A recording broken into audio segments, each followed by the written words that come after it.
বেটি বাঁচাও ও বেটি পড়াও নেশামুক্ত ও AIDS নিয়ন্ত্রণ বিষয়ক সচেতনতামূলক আলোচনা সভা তেলিয়ামুড়া সুসংহত শিশু উন্নয়ন প্রকল্পের উদ্যোগে সোনামুড়া তেলিয়ামুড়ার অশ্বিনী কুমার ঘোষ স্মৃতি কমিউনিটি হলে হয় সেমিনার।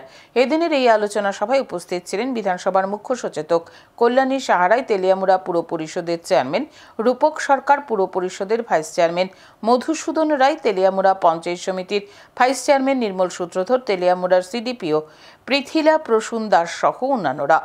এদিনের এই অনুষ্ঠানে তেলিয়ামুড়ার বিভিন্ন বিদ্যালয়ের ছাত্রছাত্রী থেকে শুরু করে আশাকর্মী এবং অঙ্গনওয়াড়ি কর্মীদের উপস্থিতি ছিল চোখে পড়ার মতো।